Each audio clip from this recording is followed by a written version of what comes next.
அதில் வந்து தனுஷுக்கு பொருத்தமான ரோல் பிச்சைக்கார ரோலுக்கு தனுஷை தவிர யாருமே பண்ண முடியாது. ஜெயம் ரவியாக இருக்கட்டும், ஜீவாவாக இருக்கட்டும், எஸ்டிஆராக இருக்கட்டும், யாருக்குமே ஒத்து வராது. இவருக்கு அது மாதிரி ஆப்டாச்சு. அந்த ஆப்டான ரோலை கூட கரெக்டாக கொண்டு வந்து ப்ரெசென்ட் பண்ண முடியல. அது மனசு படம் எப்படின்னு இருக்கு? தமிழுக்கு சேர்த்து இல்லை, இந்திக்கு சேர்த்து இல்லை, மலையாளத்துக்கு சேர்த்து இல்லை, தெலுங்குக்கு சேர்த்து இல்லை, கன்னடத்துக்கு சேர்த்து இல்லை. அப்படி ஒரு கதையை எடுத்து இந்த தனுஷ்க்கு வந்து நடிக்க வச்சுருக்காங்க. ஃபஸ்ட் ஹாஃபில் பயங்கர ஸ்லோ, செகண்ட் ஹாஃப் வந்து ஓரளவு ஓகேன்னு சொல்கிற மாதிரி ஒரு சாங்கு, தனுஷோட பெர்ஃபார்மன்ஸ் ஒரு 2 சீன் வச்சுருக்காங்க. அதை தவிர படத்தில் வேறு ஒன்றுமே இல்லை. என்ன சொல்கிறாங்க படத்தில்? என்ன ஒன்றுமே கிடையாது. இதுவுமே அதை ரிவீலே பண்ண முடியாது. ரிவீல் பண்ணால் இருக்கிற கொஞ்சம் நஞ்சமும் போயிடும். ஒரு பெரிய ஒன்றும் விஷயமே கிடையாது. 3 hour 5 நிமிஷம் படம்.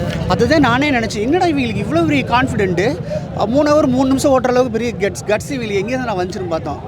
1.5 மணி நேரம் படத்தை தூக்கிடலாம். அந்த மாதிரி தான் இருக்குது இந்த படம். ஒரு தடவை பார்க்கலாம் தனுஷ்கானி.